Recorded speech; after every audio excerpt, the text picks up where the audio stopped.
If you don't know what TikTok is yet, ask somebody under the age of 18 because they will.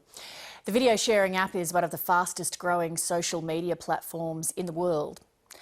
Unlike Facebook and Instagram that are American, TikTok is Chinese owned, and that has some of Australia's top cyber and national security minds concerned about the data that users are providing the app. Grace Tobin reports.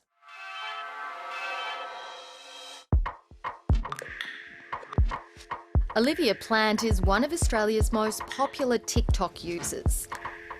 The American-born Queenslander spends hours on the app every day, sharing lip-syncing videos. With her 1.4 million followers. Basically, you make any videos you want. You can post comedy videos, relatable videos, like anything, and it might do well, might not, you never really know with TikTok. Olivia's love of TikTok is shared by 500 million users around the world, most of them teenagers just like her. The app's popularity is exploding, with more downloads in the past year than Facebook, Instagram and YouTube. But TikTok is notable for another reason too. It's the first Chinese-owned social media app to crack the Western world. TikTok is something that's completely new to users in countries like Australia, and that's because it comes from China. And because that is an illiberal country, we have to think about it in a radically different way. Fergus Ryan is a cyber analyst who's investigating TikTok and its potential ties to the Chinese Communist Party.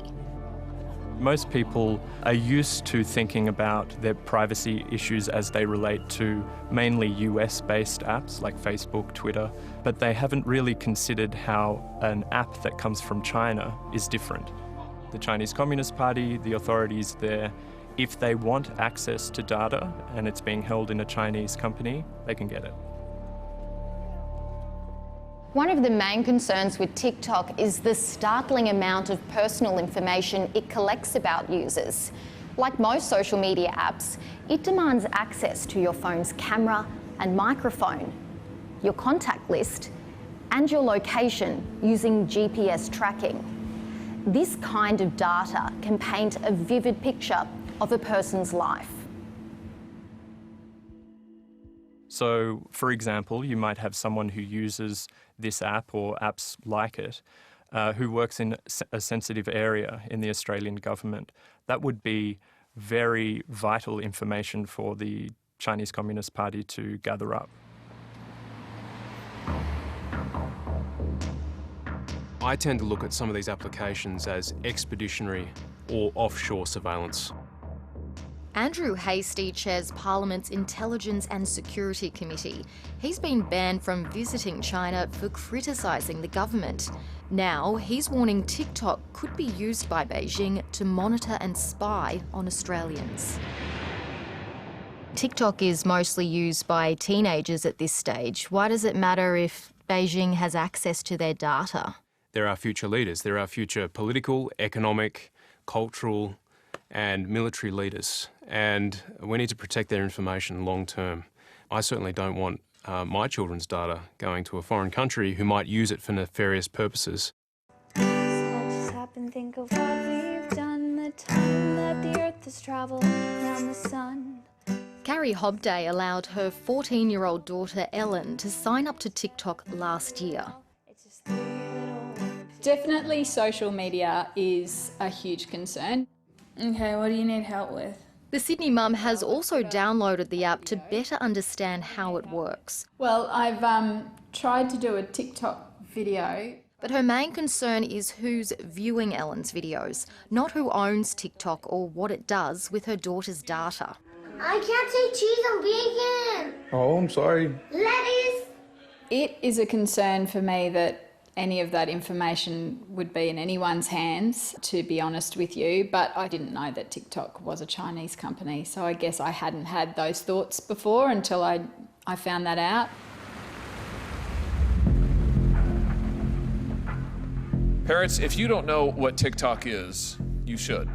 In the US, the government is so alarmed by TikTok's ties to China, it's launched a national security investigation. A company compromised by the Chinese Communist Party knows where your children are, knows what they look like, what their voices sound like. This is another example of how China is aggregating information. The more data it has on individuals, what they do, why they do it, who they are, the more it can create artificial intelligence based on that data.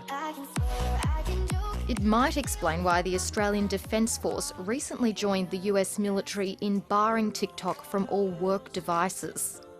I support it 100%, and I would go so far as to say not just work phones or devices, but also personal devices.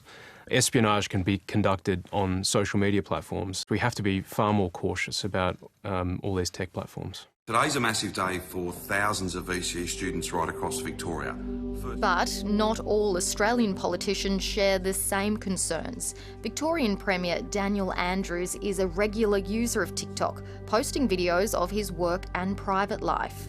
We asked him whether he was worried about his data ending up in the wrong hands. But his office told 730 telecommunications security is rightly a matter for the federal government and its agencies. We have no concerns. The Premier of Victoria is free to do whatever he wants, but certainly I think when the United States and our own government, the federal government's taken a decision as it has, people should listen. But you wouldn't put TikTok on your phone? I would not, no. Another emerging concern with TikTok is censorship, with users claiming the app deletes or restricts videos Beijing doesn't like. Topics that Beijing deems sensitive, like the 3 Ts, Tiananmen, Taiwan and Tibet, are the kind of topics that Beijing doesn't want discussed freely on any platform. TikTok denies it's influenced by the Chinese government and claims it's never been asked to remove content or hand over data, and wouldn't do so even if the president of China, Xi Jinping, ordered it himself. TikTok told 730 user data is stored in Singapore and the US, not China. But Fergus Ryan says that's misleading. ByteDance, the company that operates TikTok, doesn't have an engineering core that works outside of Beijing. So it's highly likely that that same data is being accessed by Beijing-based engineers in order to improve the app. Did you film TikTok today? I posted like 3. TikTok will be scrutinised later this year by a new federal inquiry, just as the company opens its first Australian office.